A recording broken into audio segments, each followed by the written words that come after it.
안녕하세요. 바쁘게 흘러가는 생각 앞에 잠시 머무는 시간.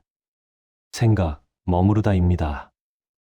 오늘은 프랑스의 철학자이자 수학자이며 근대 철학의 출발점으로 불리는 데카르트의 철학을 알아보겠습니다.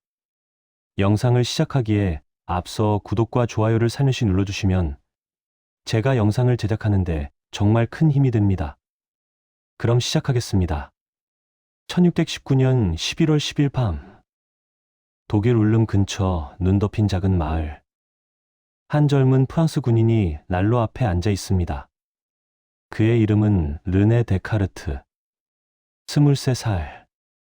바깥 세상은 30년 전쟁의 포화로 얼룩져 있지만 이 방 안은 고요합니다. 난로의 불꽃이 춤추듯 타오릅니다. 데카르트는 그 불빛을 응시하며 생각에 잠깁니다. 그가 받은 최고의 교육, 예수의 학교 라플레슈에서 배운 모든 것들이 그의 머릿속을 스쳐 지나갑니다.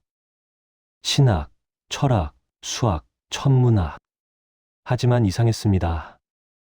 배우면 배울수록 그는 더 많은 의문을 품게 되었으니까요. 나는 지금까지 많은 거짓된 것들을 참된 것으로 받아들여 왔다. 그가 일기장에 적습니다. 펜을 든 손이 미세하게 떨립니다. 이것은 단순한 문장이 아닙니다. 이것은 선전포고입니다. 자신이 배운 모든 것에 대한, 세상이 진리라고 부르는 모든 것에 대한 선전포고. 난로의 불빛이 그의 얼굴을 비춥니다. 그는 계속 씁니다. 따라서 내 생에 한 번쯤은 모든 것을 완전히 뒤엎고 가장 기초부터 다시 시작해야만 한다. 바로 그날 밤, 데카르트는 세 개의 꿈을 꿉니다. 첫 번째 꿈에서 그는 강한 바람에 휩쓸려 교회로 피신하려 하지만 계속 뒤로 밀려. 두 번째 꿈에서는 천둥 소리가 방 안을 가득 채우고 수많은 불꽃이 사방에서 튀어나옵니다. 세 번째 꿈에서 그는 책 두 권을 발견합니다. 한 권은 백과사전이고 다른 한 권은 시집입니다. 깨어났을 때 데카르트는 확신합니다. 이 꿈들은 신이 보낸 메시지라고. 그는 자신의 인생을 진리 탐구에 바치기로 결심합니다. 하지만 어떻게, 무엇부터? 당신은 지금 무엇을 확신하고 있나요? 아침에 눈을 떴을 때 이것이 현실이라는 것, 당신이 보고 있는 화면이 실제로 존재한다는 것, 1 더하기 1이 2라는 것, 당신이 지금 살아있다는 것? 데카르트는 묻습니다. 정말 그럴까요? 감각은 때때로 우리를 속인다. 그리고 한 번이라도 우리를 속인 것은 결코 완전히 신뢰할 수 없다. 생각해 보세요. 멀리 있는 탑이 가까이 가면 각이 진사각형인데 멀리서는 둥글게 보인다면, 물에 담근 막대기가 꺾여 보인다면, 사막의 신기루가 실제 물처럼 보인다면, 당신의 눈이 당신을 속인 겁니다. 그것도 한두 번이 아니라 수없이 많이. 데카르트가 살던 17세기, 사람들은 태양이 지구 주위를 돈다고 믿었습니다. 매일 아침 태양이 동쪽에서 떠서 서쪽으로 지는 것을 두 눈으로 똑똑히 보지 않았나요? 그런데 갈릴레오는 말합니다. 아니라고. 지구가 태양 주위를 돈다고. 누구의 말이 맞을까요? 당신의 눈, 아니면 망원경과 수학? 우리가 깨어있을 때 갖는 모든 생각들은 잠들어 있을 때도 똑같이 나타날 수 있다. 데카르트는 더 나아갑니다. 당신이 지금 이 글을 읽고 있다고 확신하나요? 정말로? 그는 묻습니다. 당신이 혹시 지금 꿈을 꾸고 있는 건 아닐까요? 생각해 보세요. 꿈속에서 당신은 얼마나 확신에 차 있었나요? 꿈속에서 당신은 날아다니고 죽은 사람을 만나고 불가능한 일들을 겪으면서도 그것이 실제라고 믿지 않았나요? 깨어나기 전까지는요. 그렇다면 어떻게 지금 이 순간이 꿈이 아니라고 확신할 수 있을까요? 어떤 사람들은 데카르트에게 반박했습니다. 꿈속에서는 논리가 없지 않은가? 수학은 2 더하기 2는 꿈속에서도 4 아닌가? 데카르트는 고개를 젓습니다. 신만큼 완전한 존재가 아니라 어떤 악한 정령이 있어서 나를 속이기 위해 온 힘을 다하고 있다고 가정해보자. 상상해보세요. 당신보다 훨씬 강력하고 훨씬 영리한 존재가 있습니다. 그 존재의 유일한 목적은 당신을 속이는 것입니다. 그가 당신의 모든 감각을 조작하고 당신의 모든 생각을 왜곡시킨다면 2 더하기 2가 4라는 것조차도 그가 당신에게 심어놓은 착각일지도 모릅니다. 당신이 보는 모든 것, 듣는 모든 것, 만지는 모든 것이 거대한 환영일지도 모릅니다. 이것을 데카르트의 악마의 가설이라고 부릅니다. 그리고 이것은 단순한 사고 실험이 아닙니다. 이것은 근대 철학의 시작점입니다. 왜냐하면 데카르트는 이렇게 생각했으니까요. 만약 이 모든 의심을 견딜 수 있는 단 하나의 진리를 찾는다면 그것이야말로 절대적으로 확실한 토대가 될 것이라고. 데카르트는 모든 것을 의심했습니다. 감각을 의심했습니다. 꿈과 현실을 의심했습니다. 수학과 논리를 의심했습니다. 심지어 자신의 몸이 존재한다는 것조차 의심했습니다. 그가 앉아있던 의자도, 그가 보던 난로의 불꽃도, 그의 손과 발과 몸 전체도 악한 정령의 속임수일 수 있습니다. 그렇다면 무엇이 남을까요? 의심하고 또 의심하고 또 의심한 끝에 데카르트는 깨닫습니다. 나는 생각한다. 고로 존재한다. 이 문장을 처음 듣는 사람은 없을 겁니다. 너무 유명한 나머지 이제는 거의 클리셰가 되어버린 이 문장. 하지만 정말로 이것이 무엇을 의미하는지 생각해 본 적이 있나요? 데카르트의 논리는 이렇습니다. 악한 정령이 나를 속인다고 가정해 봅시다. 그가 내가 보는 모든 것을 조작하고 내가 듣는 모든 것을 왜곡시킵니다. 그런데 말입니다. 그가 나를 속이려면 속임을 당하는 나가 존재해야 하지 않을까요? 그가 아무리 강력해도 존재하지 않는 것을 속일 수는 없습니다. 내가 의심하는 동안 의심하는 나는 존재해야 합니다. 내가 생각하는 동안 생각하는 나는 존재해야 합니다. 내가 그렇게 생각하는 동안만큼은 나는 무엇인가이다. 이것은 혁명이었습니다. 데카르트 이전의 철학자들은 진리를 어디서 찾았을까요? 성경에서, 아리스토텔레스의 책에서, 교회의 가르침에서 찾았습니다. 외부의 권위에서 찾았습니다. 하지만 데카르트는 달랐습니다. 그는 진리를 자기 자신의 내부에서 자신의 생각 속에서 찾았습니다. 당신이 교황이든 왕이든 가장 위대한 학자든 상관없습니다. 당신이 나에게 무언가를 믿으라고 강요할 수는 없습니다. 내가 스스로 생각하고, 스스로 의심하고, 스스로 확신할 때만 그것이 진리가 됩니다. 우리의 생각 안에서 명석판명하게 인식되는 모든 것은 참이다. 명석판명하다는 것. 이것은 데카르트 철학의 핵심입니다. 명석하다는 것은 분명하고 선명하다는 뜻입니다. 어두운 방에서 희미하게 보이는 것이 아니라 대낮의 햇빛 아래 또렷하게 보이는 것처럼. 판명하다는 것은 다른 것과 확실히 구별된다는 뜻입니다. 뭉개진 색이 아니라 명확한 경계선을 가진 것처럼. 나는 생각한다, 고로 존재한다는 명석판명합니다. 아무리 의심해도 의심할 수 없습니다. 의심하는 순간 그 명제는 증명되니까요. 하지만 여기서 데카르트는 멈추지 않습니다. 그는 계속 묻습니다. 나는 존재한다. 좋다. 그렇다면 나는 무엇인가? 당신은 누구인가요? 이름을 대면 될까요? 직업을 말하면 될까요? 아니면 당신의 몸, 당신의 얼굴, 당신의 지문? 데카르트는 말합니다. 아니라고. 나는 생각하는 것이다. 즉, 의심하고, 이해하고, 긍정하고, 부정하고, 의지하고, 의지하지 않고, 또한 상상하고 감각하는 것이다. 당신의 본질은 당신의 몸이 아닙니다. 왜냐하면 당신은 몸의 존재를 의심할 수 있지만 생각하는 자신의 존재는 의심할 수 없으니까요. 당신이 사고로 팔을 잃는다고 상상해 보세요. 당신은 여전히 당신인가요? 네. 다리를 잃는다면 여전히 당신인가요? 네. 심장을 인공심장으로 바꾼다면, 신장을 이식받는다면, 얼굴을 성형한다면? 어디까지 바꿔도 당신은 여전히 당신일까요? 데카르트는 답합니다. 당신의 생각이 남아있는 한 당신은 당신입니다. 나는 정신이다. 즉, 영혼이다. 즉, 이해하는 것, 즉 생각하는 것이다. 이것이 데카르트의 이원론입니다. 정신과 물질, 영혼과 육체는 완전히 다른 종류의 존재라는 것. 물질은 공간을 차지합니다. 특정할 수 있습니다. 나눌 수 있습니다. 이 책상은 여기 있고, 무게가 있고, 크기가 있습니다. 하지만 당신의 생각은 어디에 있나요? 무게가 얼마나 되나요? 크기는 당신이 슬픔을 느낄 때 그 슬픔을 잘라서 반으로 나눌 수 있나요? 당신의 기억을 저울에 올려놓을 수 있나요? 데카르트는 말합니다. 불가능하다고. 왜냐하면 정신과 물질은 근본적으로 다른 실체이기 때문입니다. 정신의 본질은 사유이고 물체의 본질은 연장이다. 연장. 즉, 공간상의 크기를 가진다는 것. 이것이 물질의 본질입니다. 사유. 즉, 생각한다는 것. 이것이 정신의 본질입니다.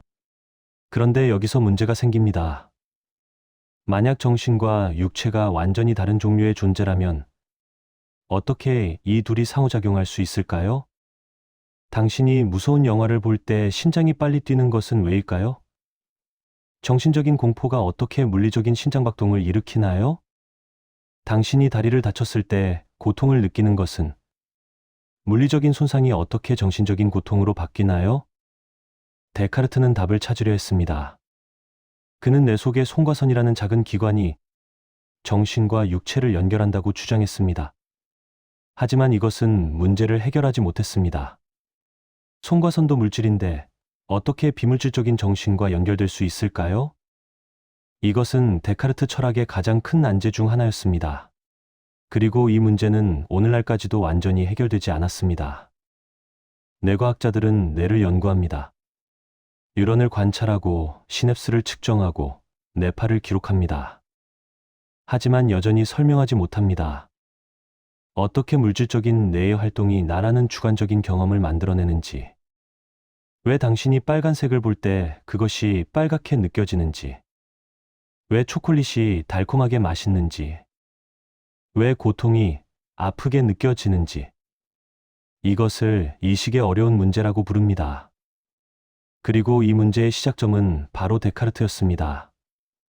데카르트는 사람들에게 설명하기 위해 하나의 비유를 듭니다. 상상해 보세요. 당신 앞에 밀랍 한 덩어리가 있습니다. 방금 벌집에서 꺼낸 것이라 아직 꿀의 향기가 남아 있습니다.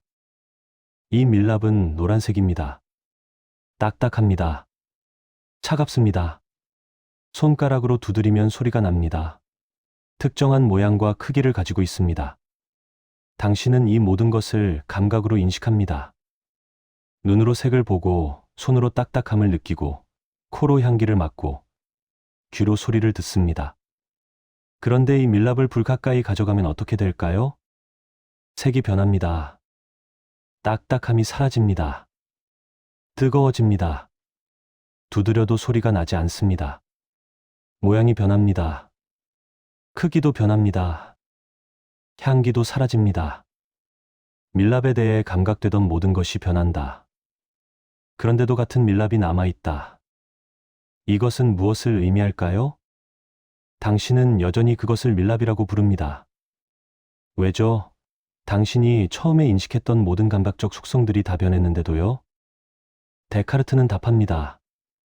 당신이 감각으로 밀랍을 아는 것이 아니라 정신으로 밀랍을 이해하기 때문이라고.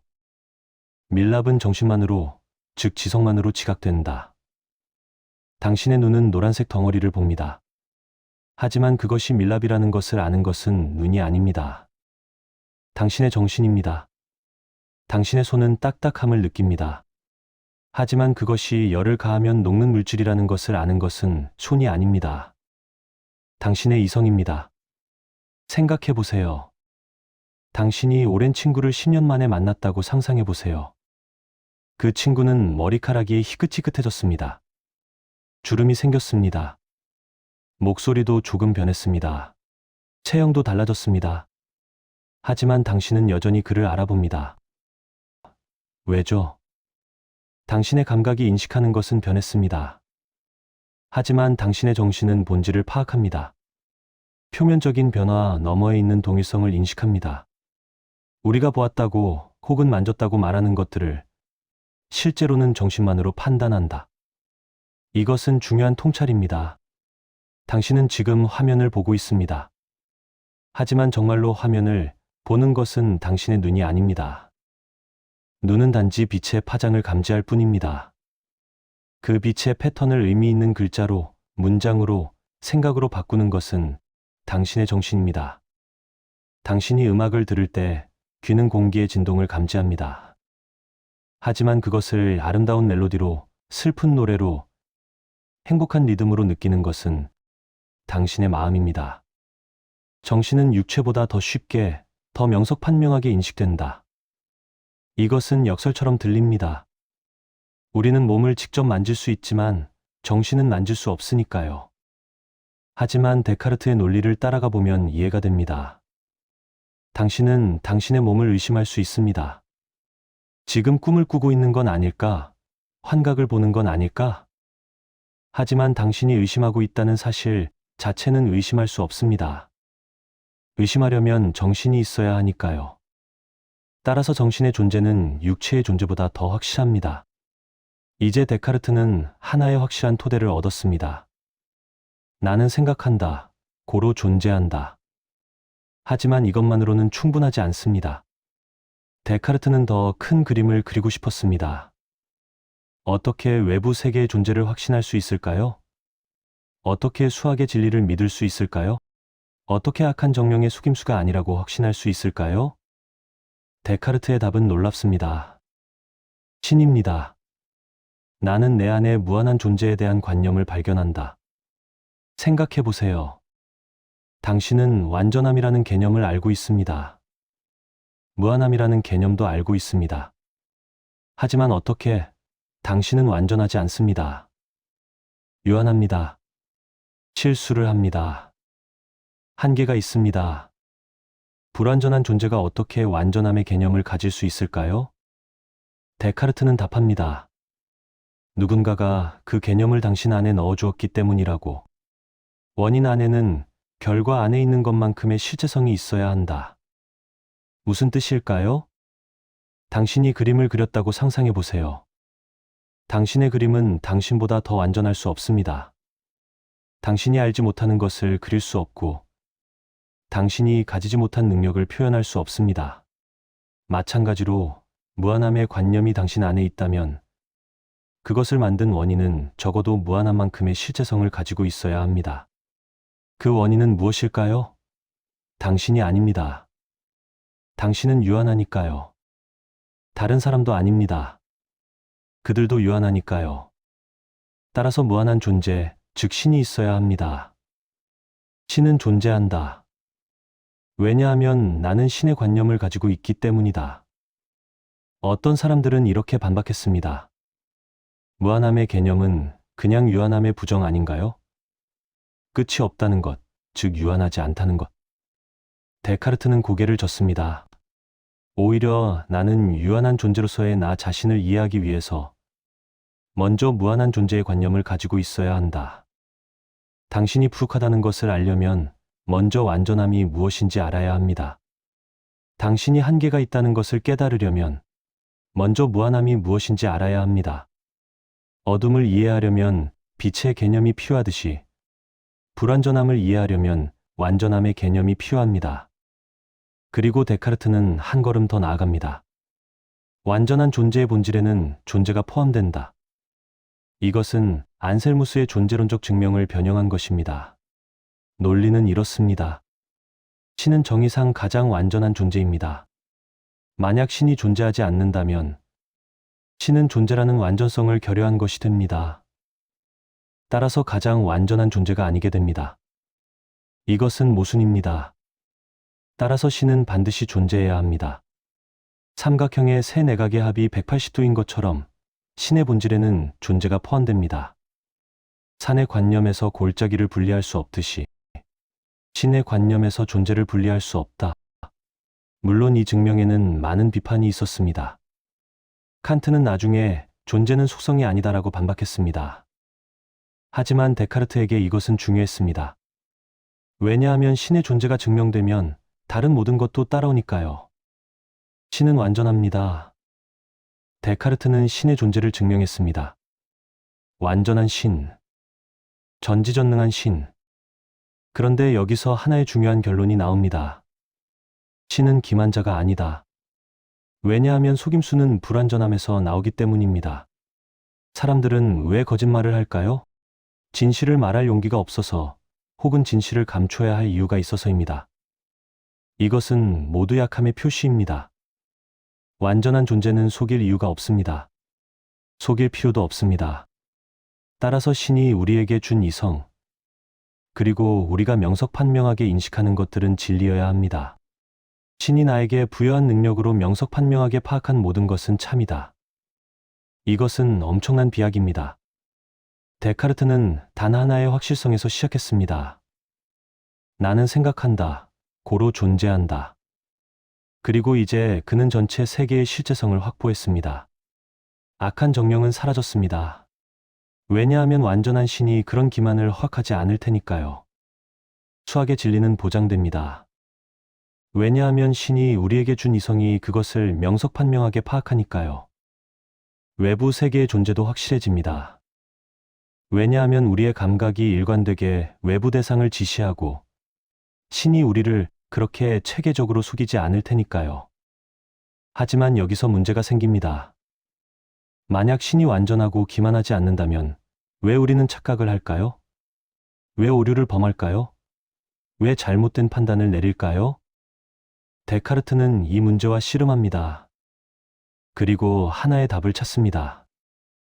오류는 지성과 의지의 부조화에서 발생한다. 무슨 뜻일까요? 당신에게는 두 가지 능력이 있습니다. 하나는 지성, 즉 이해하는 능력입니다. 다른 하나는 의지, 즉 판단하고 선택하는 능력입니다.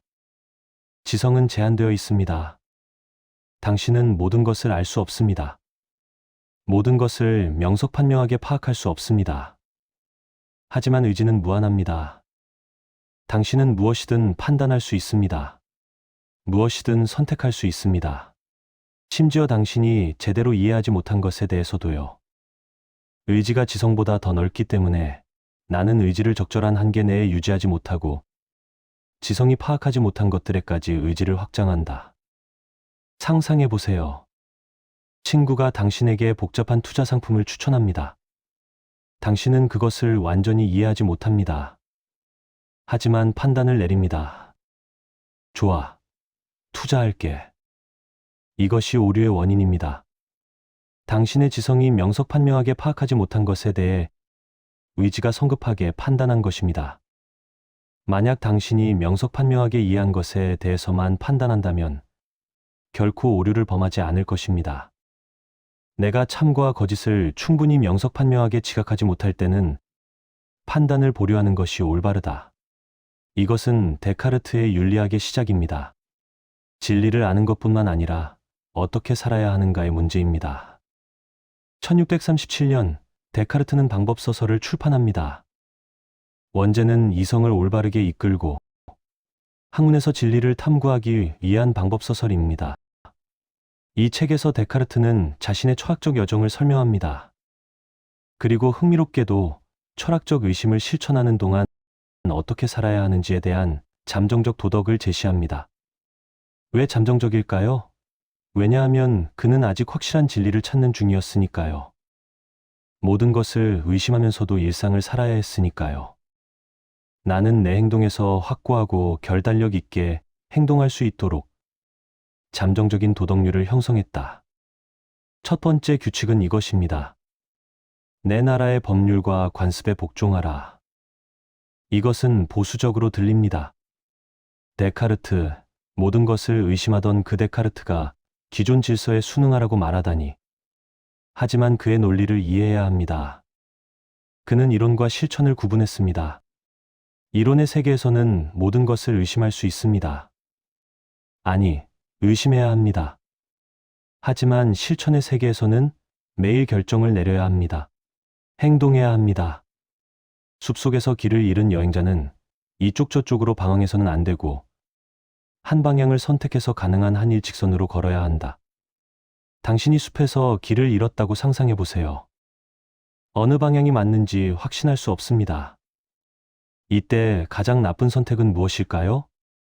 한 발짝 가다가 돌아오고 다른 방향으로 가다가 또 돌아오고 계속 망설이며 제자리에 머무는 것입니다. 차라리 한 방향을 정해서 일관되게 가는 것이 낫습니다. 설령 그것이 최선의 방향이 아니더라도 최소한 숲에서는 벗어날 수 있을 테니까요. 두 번째 규칙입니다. 일단 결정한 것은 아무리 의심스러워도 가능한 한 확고하게 시행하라. 데카르트는 이렇게 설명합니다. 의견은 의심스러울 수 있지만 행동은 단호해야 한다고. 왜냐하면 우유부단함은 아무것도 이루지 못하기 때문입니다. 최선의 의견을 따르는 것만큼 좋은 일은 확실하지 않을 때 가장 개연성 있는 의견을 선택하고 일단 선택한 후에는 더 이상 의심하지 않는 것이다. 생각해 보세요. 당신이 중요한 프로젝트를 시작한다고 합니다. 완벽한 계획을 세울 수는 없습니다. 모든 변수를 예측할 수 없습니다. 하지만 최선의 판단으로 방향을 정했다면 그 방향으로 밀고 나가야 합니다. 매일 계획을 바꾸면서 망설인다면 아무것도 완성하지 못할 것입니다. 세 번째 규칙입니다. 세상보다는 나 자신을 이기려고 노력하라. 운명보다는 내 욕망을 바꾸려고 노력하라. 이것은 스토아 철학의 영향을 받은 것입니다.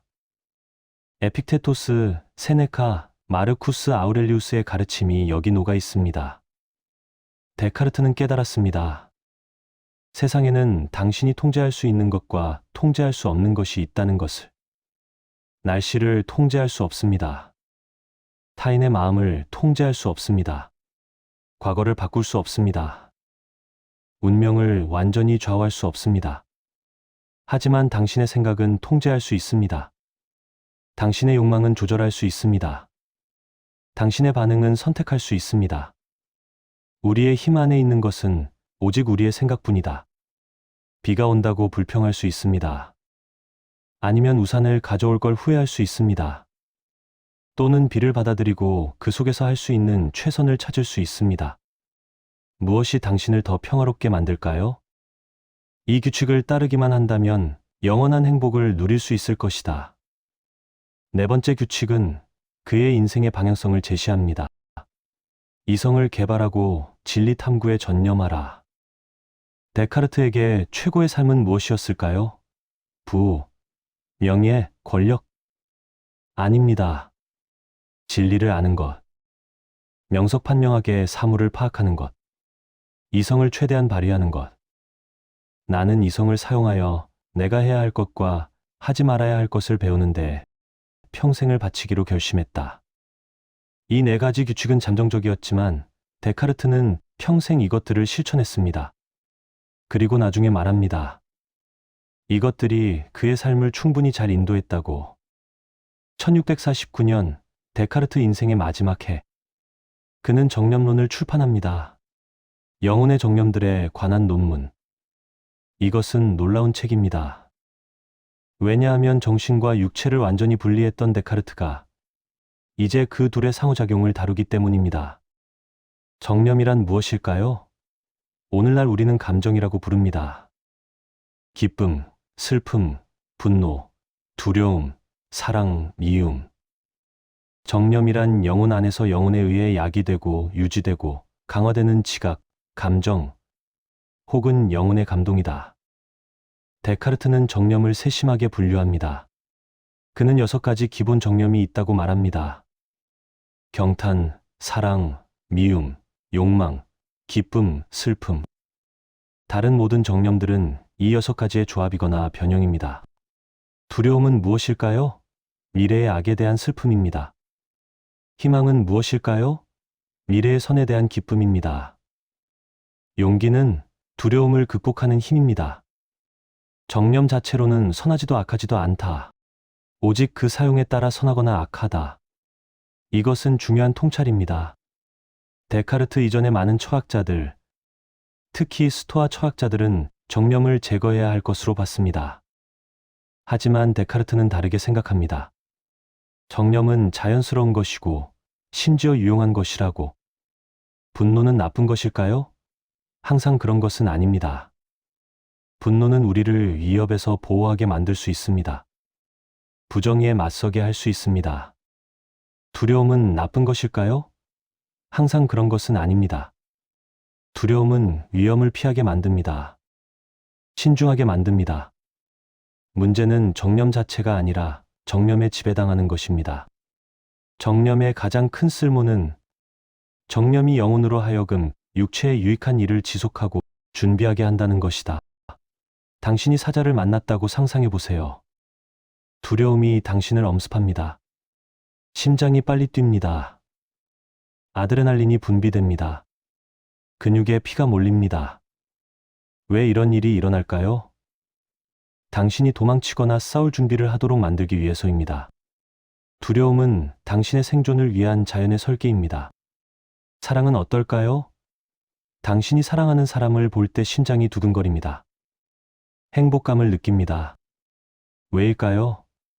당신이 그 사람과 함께 있고 싶게 만들기 위해서입니다. 관계를 유지하게 만들기 위해서입니다. 정념 없이 영혼의 감미로움과 즐거움은 있을 수 없다. 하지만 여기서 데카르트는 경고합니다. 정념은 유용하지만 정념에 휘둘려서는 안 된다고. 영혼의 약함은 주로 정념에 저항하고 그것을 통제할 수 없는 무능력에 있다. 강한 영혼이란 무엇일까요? 정념을 느끼지 않는 영혼이 아닙니다. 정념을 느끼면서도 그것을 통제할 수 있는 영혼입니다. 그렇다면 어떻게 정념을 통제할 수 있을까요? 데카르트는 두 가지 방법을 제시합니다. 첫째, 직접적인 방법입니다. 각각의 정념은 육체의 특정한 운동과 연결되어 있다.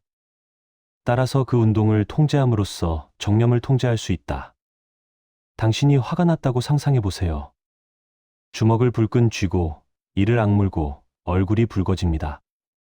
데카르트는 말합니다.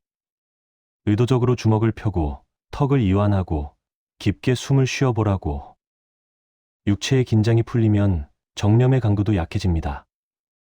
미소를 지으세요. 설령 기분이 좋지 않더라도 그러면 실제로 기분이 조금 나아질 것입니다. 이것은 오늘날 심리학에서 표정 피드백 가설이라고 부르는 것입니다. 데카르트는 이미 17세기에 이것을 알고 있었습니다. 둘째, 간접적인 방법입니다. 우리는 정념을 직접 일으키거나 없앨 수 없지만 우리가 생각하는 것들을 바꿈으로써 간접적으로 통제할 수 있다. 당신이 두려움을 느낀다고 합시다. 큰 발표를 앞두고 떨립니다. 데카르트는 말합니다. 두려움을 직접 없애려고 하지 말라고. 대신 생각을 바꾸라고. 실패의 이미지를 떠올리는 대신 성공의 이미지를 떠올리세요. 최악의 시나리오를 상상하는 대신 최선의 준비를 상상하세요. 영혼의 생각을 바꿈으로써 우리는 하나의 정념을 다른 정념으로 대체할 수 있다. 더 나아가 데카르트는 습관의 중요성을 강조합니다. 정념에 대한 영혼의 지배는 우리가 스스로 처방한 지시들을 따르려는 노력과 훈련에 달려 있다. 처음에는 어렵습니다. 분노가 치밀어 오를 때 침착함을 유지하는 것. 두려움이 엄습할 때 용기를 내는 것. 하지만 반복하면 쉬워집니다. 습관이 되면 자연스러워집니다. 매번 정념이 일어날 때마다 그것에 저항하는 습관을 들이면 결국에는 정념을 쉽게 통제할 수 있게 된다. 데카르트는 예를 듭니다. 개를 훈련시키는 것처럼 개는 처음에 본능적으로 행동합니다. 하지만 일관된 훈련을 통해 새로운 행동 패턴을 배웁니다. 마찬가지로 우리의 정념도 훈련될 수 있습니다. 우리 영혼은 아무리 약해도 정념을 절대적으로 지배할 수 있다. 단, 적절히 훈련되고 인도된다면. 그렇다면 데카르트가 생각한 이상적인 인간은 어떤 모습일까요? 그는 고귀함 게네로시테이라는 개념을 제시합니다. 진정한 고귀함은 두 가지로 이루어진다. 첫째, 자신에게 진정으로 속한 것은 오직 자유로운 의지의 사용뿐임을 아는 것. 둘째, 자신 안에서 이 의지를 올바르게 사용하려는 확고한 결의를 느끼는 것. 무슨 뜻일까요? 첫째, 고귀한 사람은 자신이 무엇을 통제할 수 있고 무엇을 통제할 수 없는지 압니다. 외모는 타고난 것입니다. 재능의 일부도 선천적입니다. 운명은 우리 손에 달려있지 않습니다. 하지만 의지는 우리가 어떻게 선택하고 어떻게 반응하고 어떻게 노력하는가는 우리에게 달려 있습니다. 고귀한 영혼은 자신에게 속하지 않은 것에 대해서는 자부심을 느끼지 않는다. 아름다운 외모를 자랑하는 것, 부유한 집안을 자랑하는 것, 타고난 재능을 자랑하는 것. 이것은 진정한 자부심이 아닙니다. 왜냐하면 이것들은 당신의 선택이 아니라 운의 결과이기 때문입니다. 진정한 자부심은 당신이 의지로 선택한 것에서 나옵니다. 당신이 노력한 것에서 나옵니다. 당신이 극복한 것에서 나옵니다. 둘째, 고귀한 사람은 자신의 의지를 올바르게 사용하려는 확고한 결의를 가집니다. 고귀한 사람은 모든 선한 일을 실행하고 모든 악한 일을 피하려는 단호한 의지를 가진다. 이것은 쉬운 일이 아닙니다. 매 순간 유혹이 있습니다. 지름길이 있습니다. 타협이 있습니다. 하지만 고귀한 영혼은 흔들리지 않습니다. 왜냐하면 그들은 올바름이 무엇인지 명석판명하게 파악하고 그것을 실천하기로 결의했기 때문입니다. 고귀함은 모든 다른 덕목들의 열쇠이다. 고귀한 사람은 어떻게 행동할까요? 그들은 자만하지 않습니다. 왜냐하면 진정으로 자신에게 속한 것이 무엇인지 알기 때문입니다. 그들은 타인을 경멸하지 않습니다. 왜냐하면 모든 사람이 자유로운 의지를 가지고 있다는 것을 알기 때문입니다. 고귀한 사람은 다른 사람들도 자신처럼 자유로운 의지를 올바르게 사용할 수 있다고 믿는다. 따라서 그들은 누구도 경멸하지 않는다. 반대로 비천한 영혼은 어떨까요? 비천함은 자기 자신에 대한 낮은 평가에 있다. 이것은 자신이 자유롭게 처분할 수 있는 것을 올바르게 사용할 능력이 없다고 느끼는 약함에서 나온다. 비천한 사람은 스스로를 믿지 못합니다. 자신의 의지를 신뢰하지 못합니다. 따라서 외부의 것들에 의존합니다. 타인의 평가에 의존합니다. 운에 의존합니다. 환경에 의존합니다. 그리고 역설적이게도 비천한 사람들이 더 자만합니다. 왜냐하면 그들은 자신에게 속하지 않은 것들로 자신의 가치를 높이려 하기 때문입니다. 비천한 사람들은 종종 자신에게 속하지 않은 것들, 즉 부, 명예, 외모 같은 것들로 자랑한다. 데카르트의 마지막 질문입니다. 인간의 최고선은 무엇인가? 최고선은 의지의 올바른 사용에서 나오는 내적 만족이다. 행복은 외부에서 오지 않습니다. 부에서도, 명예에서도, 권력에서도 오지 않습니다. 왜냐하면 이 모든 것들은 우리의 완전한 통제 밖에 있기 때문입니다. 당신은 최선을 다해 일해도 승진하지 못할 수 있습니다. 노력해도 부자가 되지 못할 수 있습니다. 착하게 살아도 인정받지 못할 수 있습니다. 하지만 의지의 올바른 사용은 이것은 온전히 당신에게 달려 있습니다. 의지를 올바르게 사용하는 사람은 자신이 할 수 있는 최선을 다했다는 확신을 가지며 이 확신이 그들에게 깊은 기쁨을 준다. 생각해 보세요. 중요한 시험을 앞두고 있습니다. 당신은 최선을 다해 공부합니다. 시험 결과는 어떨까요? 모릅니다. 문제가 예상보다 어려울 수도 있습니다. 운이 나쁠 수도 있습니다. 하지만 한 가지는 확실합니다. 당신은 최선을 다했습니다. 이 확신이 주는 평화, 이 확신이 주는 만족. 이것이 진정한 행복입니다. 덕은 그 자체로 보상이다. 데카르트는 스토아 철학자들과 같은 결론에 도달합니다. 하지만 다른 경로를 통해서입니다. 스토아 철학자들은 정념을 제거하려 했습니다. 데카르트는 정념을 인정하되 이성으로 통제하려 했습니다. 스토아 철학자들은 자연의 법칙을 따르라고 했습니다. 데카르트는 명석판명한 인식을 따르라고 했습니다. 하지만 결론은 같습니다. 진정한 행복은 내면에서 의지의 올바른 사용에서 나온다는 것. 이성의 빛만을 따르는 사람은 결코 잘못된 길로 가지 않는다. 데카르트는 1649년 2월 스웨덴 스톡홀름에서 폐렴으로 세상을 떠납니다. 그의 나이 53. 스웨덴 여왕 크리스티나의 초청으로 그곳에 간 지 불과 몇 달 만의 일이었습니다.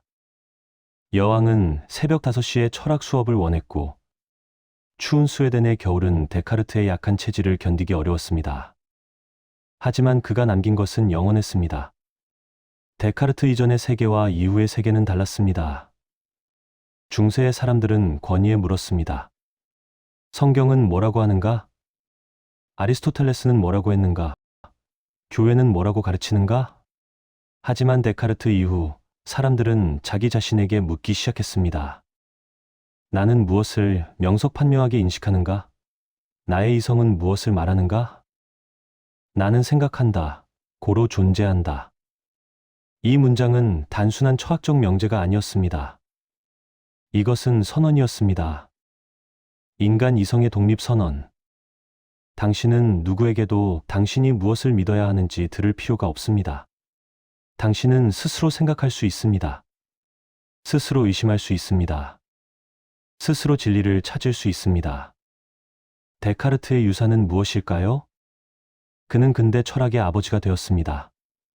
그 이후에 모든 철학자들은 그에게 답해야 했습니다. 동의하든 반대하든. 그는 과학 혁명의 선구자였습니다. 수학적 방법으로 자연을 이해할 수 있다고 믿었고 그것을 실천했습니다. 그는 심신 문제를 제기했습니다. 정신과 육체의 관계라는 아직도 해결되지 않은 이 심오한 문제를. 그리고 무엇보다 그는 우리에게 물었습니다. 당신은 정말로 생각하고 있습니까? 아니면 그냥 다른 사람의 생각을 반복하고 있습니까? 당신은 의심할 용기가 있습니까? 모든 것을, 심지어 당신이 가장 확신하는 것까지도? 당신은 명석판명하게 인식하고 있습니까? 아니면 모호한 생각들로 스스로를 속이고 있습니까? 당신의 의지를 올바르게 사용하고 있습니까? 아니면 정념에 휘둘리고 있습니까?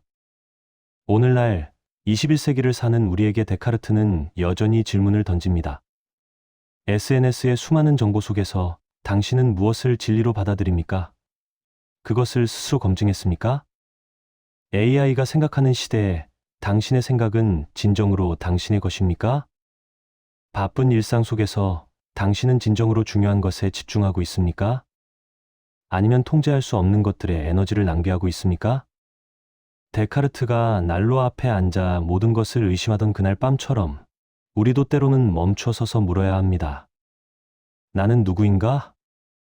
나는 무엇을 알고 있는가? 나는 무엇을 확신하는가? 나는 어떻게 살아야 하는가? 나는 생각한다. 고로 존재한다.